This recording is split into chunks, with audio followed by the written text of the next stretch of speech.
auteurs de l'océan Indien commencent à se réapproprier l'histoire de leur région.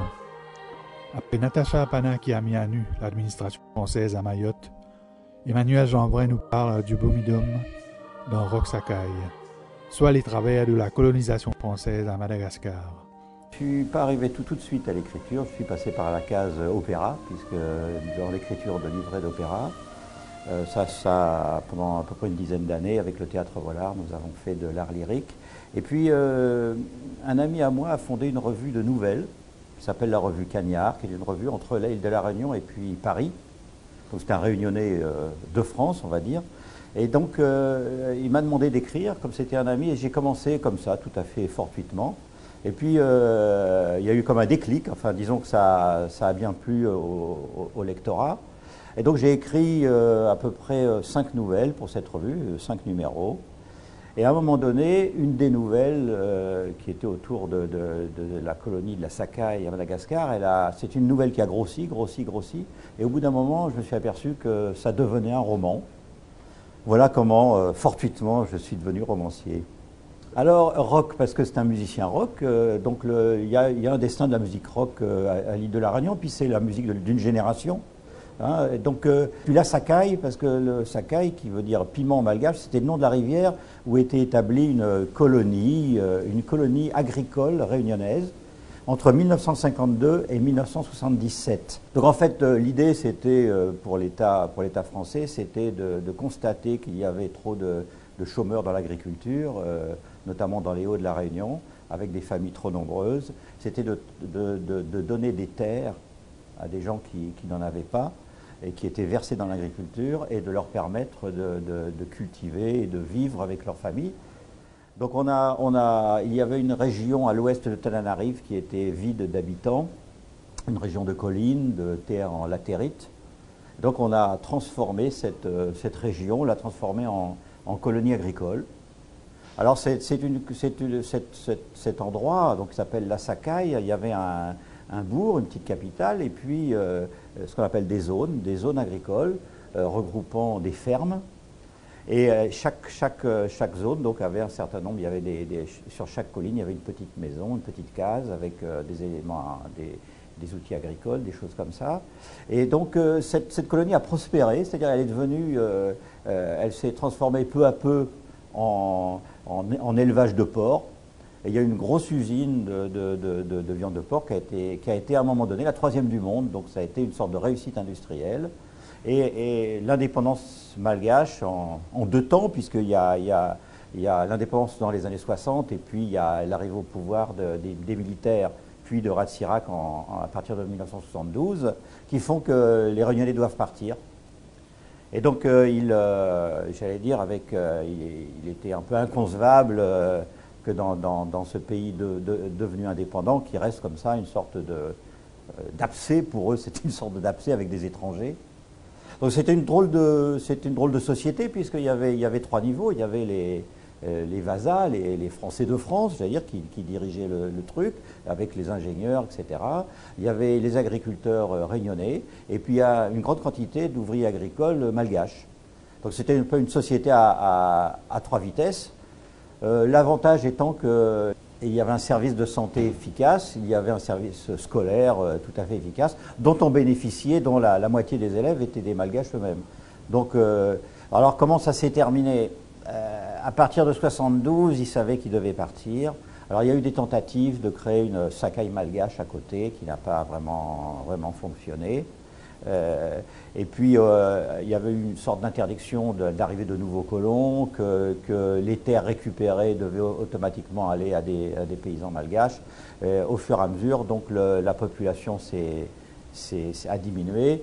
Et puis un beau matin de décembre 1977, des camions de l'armée malgache sont arrivés, et puis on a embarqué les derniers, et on les a... alors, ils ne sont pas revenus directement à La Réunion. Une partie est revenue, j'allais dire, clandestinement à l'île de La Réunion, parce qu'on ne voulait pas qu'ils reviennent pour raconter finalement les déboires de ce qu'on peut appeler la dernière aventure coloniale française dans le coin, si on accepte Mayotte en ce moment. Et donc une partie de ces paysans finalement se sont entassés dans des barres d'immeubles, dans des cités en France. notamment à Toulouse, et voilà, ça s'est terminé un peu comme ça. Emmanuel Jeanbrun s'était surtout le théâtre au Volard, un théâtre engagé qu'il a apporté à bout de bras. Désormais, c'est à travers le roman qu'il fera entendre sa voix.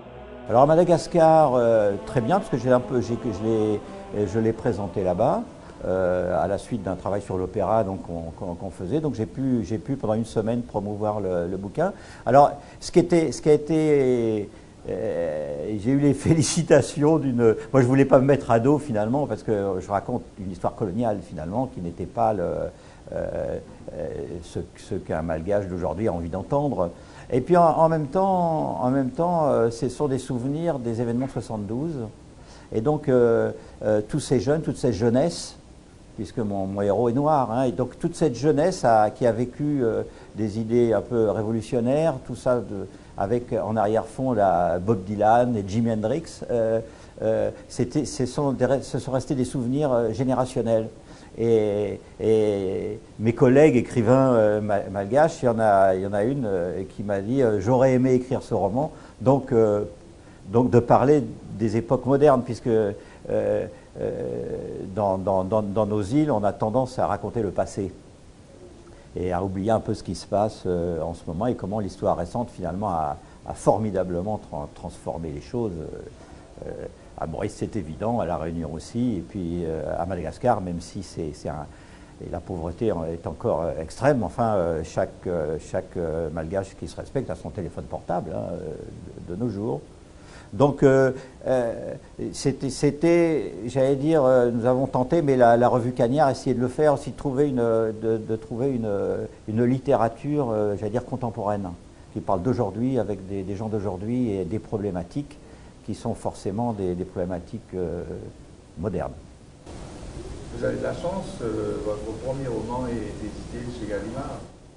Ben, ça a été une divine surprise pour moi. Moi, je suis, comme tous les écrivains, à un moment donné, je glisse mon manuscrit dans des enveloppes et je les envoie aux nombreux éditeurs français, puisque c'est à Paris que ça se passe, tout ça.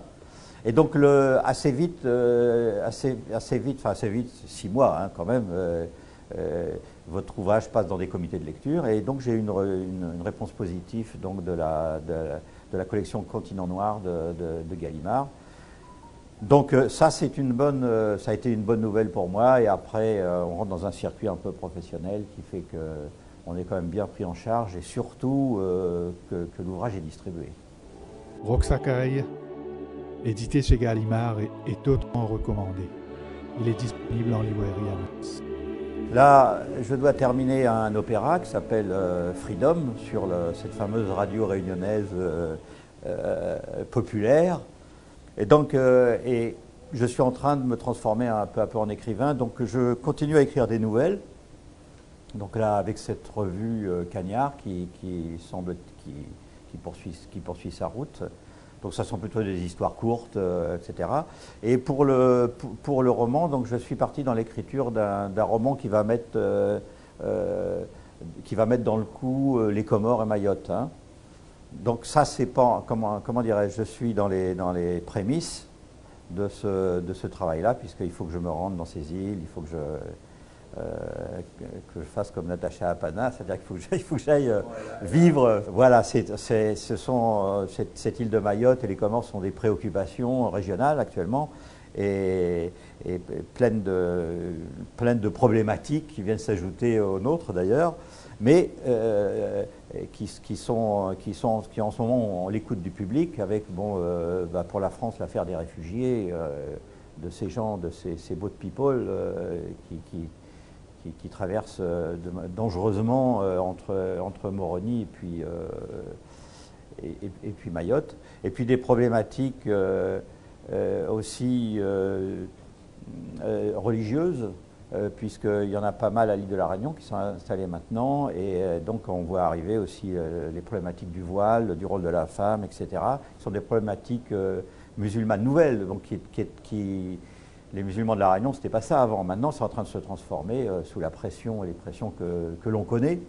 Et ça amène des problématiques nouvelles, mêlées avec ce qu'a bien décrit Natacha Apana, c'est-à-dire la modernité sous où l'aspect de la drogue, malheureusement, est une modernité négative, je dirais, avec l'irruption d'un mode de vie, évidemment, de société de consommation et de transformation aussi en société laïque, d'une société comme la société mahoraise.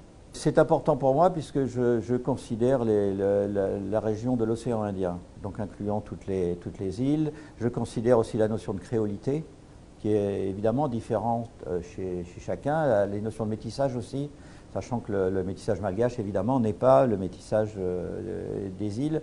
Mais je considère qu'il s'agit d'une même famille. Cette notion-là est évidente en musique, par exemple, puisque bon, je suis impliqué dans la musique. Donc, nous faisons de l'opéra de l'océan Indien, c'est-à-dire où la notion de rythme ternaire est très importante musicalement. Et puis, sur un plan vocal, ce qu'on appelle les voix bleues.